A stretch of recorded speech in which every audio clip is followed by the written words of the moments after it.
বাংলাদেশের চলমান আন্দোলনটার এবার একটা বিশেষ চরিত্র আছে। আমরা অনেকে খেয়াল করেছি কিনা জানি না, সেটা একটু বলতে চাই। এবং আমি বিশ্বাস করি এই চরিত্রটাই এই সরকারের সবচেয়ে বড় ডিজাস্টার ঘটিয়ে দিয়েছে দেশের ভেতরে এবং দেশের বাইরেও।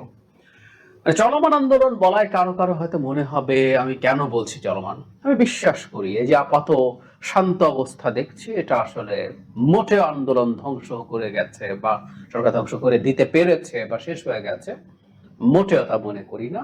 এটা খুব সহসাই আবারও জেগে উঠবে। যে দিকটা নিয়ে কথা বলছিলাম এটা খুবই জরুরি। খেয়াল করি আমরা, বাংলাদেশের সরকার বিরোধী আন্দোলন বিভিন্ন সময় হয়েছে, সেগুলো ভায়োলেন্টও হয়েছে। ভায়োলেন্ট আন্দোলন আওয়ামী লীগ করেছে, বিএনপি করেছে, এর সাথে বিরুদ্ধে দুই দল মিলে একসাথে করেছে, পরে বিএনপির সময় আওয়ামী লীগ করেছে, আওয়ামী লীগের সময় বিএনপি করেছে, এগুলো ঘটেছে।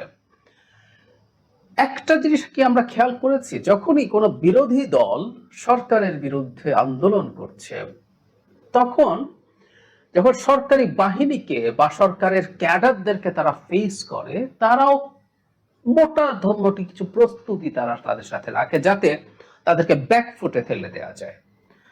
নিদেন পক্ষে আমরা দেখবো যে ককটেল বলে এক ধরনের হাতে তৈরি বোমা, এবং কখনো কখনো কিছু দেশীয় প্রযুক্তিতে তৈরি করা বন্দুক বা পাইপ গান বলো তো, একসময় ছোটবেলা আমরা প্রচুর দেখতাম, এগুলো উদ্ধার করা হচ্ছে।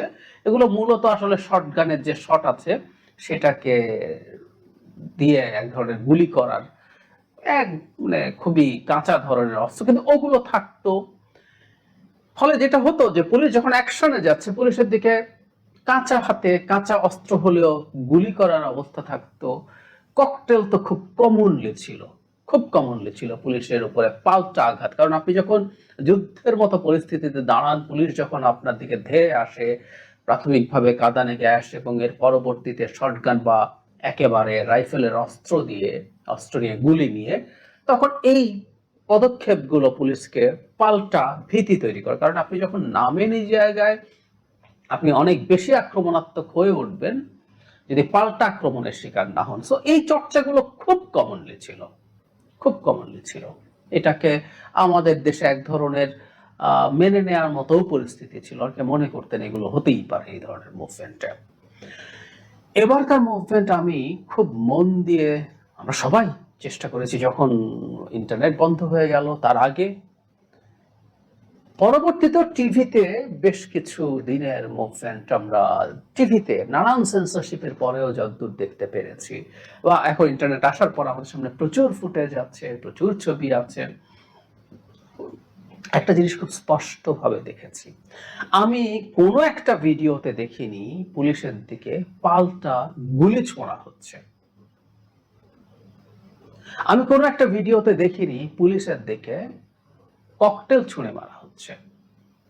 বরং এটা দেখা গেছে পুলিশের ছুঁড়ে দেয়া টিয়ার শেল সারা পৃথিবীর অনেক দেশের বিক্ষোভকারীদের মতো ধরে সেটা উল্টো থ্রো করা হচ্ছে, আর ঢিল পাটকেল মারছে, হাতে কারো কারো লাঠি আছে। কোন রকম কোনো ধারালো অস্ত্র পর্যন্ত ছিল না। ধারালো অস্ত্র ছাত্রলীগের হাতে, আমরা পুলিশের পাশে থেকে থেকে ছাত্রলীগের হাতে আমরা দেখেছি, ধারালো অস্ত্র ছিল না আন্দোলনকারীদের হাতে। তাহলে কি ছিল? গুলতি দেখেছি কারো কারো হাতে, গুলতি, ইট পাটকেল, বাঁশের লাঠি এবং পুলিশের ছুড়ে দেয়া কাঁদানে গ্যাস তারা পাল্টা ফেরত মারছে।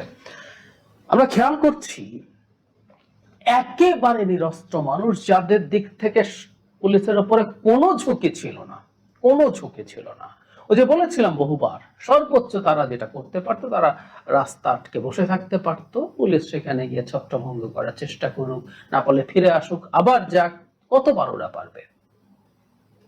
আপনি স্রেফ গুলি করেছেন এই ধরনের মানুষ যারা পুলিশের উপরে ন্যূনতম কোনো হুমকি বা ঝুঁকি তৈরি করেনি। এই রকম নিরস্ত্র মানুষকে হত্যা যখন আপনি করেন, সেটা যখন দেশের মানুষজন দেখে, ঘরে ঘরে তীব্র ঘৃণা বিদ্বেষ তীব্র তৈরি হয় পুলিশ এবং সরকারের বিরুদ্ধে। একই সাথে যেটা হয়তো সরকার এগুলো পৌঁছে টছে না, যদিও এবার মনে হয় বুঝতে হবে, কারণ ভোটের দরকার নাই, কিন্তু মানুষ রাস্তায় নেমে আসলে কি হতে পারে হাড়ে হাড়ে দেখেছে। যতই জামাত বিএনপি ট্যাগ দেয়া হোক না কেন, যতই বলা হোক না কেন, তারাই নেমেছে, তারাই এসব করেছে, জঙ্গিরা করেছে, সরকার তো জানে সাধারণ মানুষ প্রচুর মিছিলে, প্রচুর জমায়েতে দেখেছে একেবারে সাধারণ মানুষজন নেমে এসছে। সুতরাং এই মানুষের তীব্র ঘৃণা এবার সরকারের জন্য বিরাট বিপদ তৈরি করতে যাচ্ছে। একেবারে নিরস্ত্র মানুষকে যেভাবে গুলি করে মারা হয়েছে, বাড়িতে গিয়ে গুলি করা হয়েছে, এরকম ভিডিও আমাদের সামনে আছে। বাড়ি থেকে ধরে নিয়ে যাওয়া হয়েছে, পেটানো হয়েছে ধরে নিয়ে গিয়ে, এখন তো গ্রেফতার হচ্ছে। আর ইন্টারন্যাশনাল কমিউনিটির কাছেও বাংলাদেশের বাহিনীগুলো কি পরিমাণ বর্বর হয়ে উঠেছে সেটার একটা খুব গুরুত্বপূর্ণ প্রমাণ হচ্ছে এগুলো, যে একেবারে নিরস্ত্র মানুষের উপরে কিভাবে হামলা করে এখন পর্যন্ত পাওয়া অফিসিয়াল ধরনের যে তথ্য, আমি সরকারের অফিসিয়াল তথ্যের কথা বলছি না, বাংলাদেশের মিডিয়ায় যে পরিমাণ তথ্য বের করেছে, 205-এর মতো মানুষ কিভাবে আপনি হত্যা করেন, কতটা অসভ্য বর্বর। মানে তার অ্যাকশন দেখে মনে হয় মানে কোন ভিনদেশী, অবশ্য ভিনদেশী কেন বলবো, আপনি ভিনদেশী কোনো বাহিনীও এই রকম অপরাধ যদি করে সেটাও মারাত্মক অপরাধ হিসাবে পরিগণিত হবে আপনি নিরস্ত্র মানুষের উপরে যদি এভাবে করে থাকেন। সো এই জিনিসটা সিরিয়াস চাপ তৈরি করবে সরকারের উপরে, আন্তর্জাতিক দিক থেকেও সরকারের জন্য ওটা একটা বড় ধাক্কা।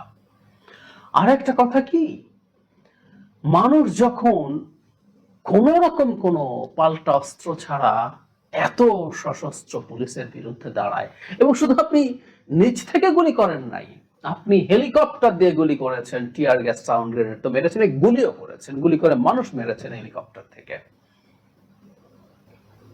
যে মানুষরা ঠিল হাতে আর লাঠি হাতে, গুলতি হাতে গুলির সামনে বুক চেতিয়ে দাঁড়ায়, সেই মানুষদের সামনে আসলে আর পেরে উঠবে না। এই জাতি দেখেছে, এই তরুণরা দেখেছে, তারা খুব ভালো মতো দেখেছে, দেখিয়েছে, তারা আরো দেখাবে। বাংলাদেশের রাজনৈতিক ইতিহাসে এই মুভমেন্টটার এই একটা দিক অতি গুরুত্বপূর্ণ, এই একটা দিক আমরা যেন সবাই নোটিস করি এবং সেটা নিয়ে কথা বলি। আবারও বলি, আমাদের নাগরিকদেরও দেখতে হবে, দেখো তোমরা একটা নিরস্ত্র মানুষ, চারদিক থেকে কোনো মৃত্যু ঝুঁকি কোনো পুলিশের ছিল না, মানে কোনোভাবে অন্য কোনো ঝুঁকিও তার দিকে ছিল না, আহত হওয়ার ঝুঁকি ছিল, তাকে মেরে ফেলা হয়েছে। এবং আন্তর্জাতিক কমিউনিটিও এই জিনিসটা নোটিস করুক। আমরা যত বেশি এই ব্যাপারগুলো নিয়ে বলবো, শোরগোল করবো, তত এগুলো সব দিকে পৌঁছে যাবে, সব দিকে ছড়িয়ে যাবে। এতে এই সরকারের পৃথিবী ছোট হয়ে আসতে থাকবে।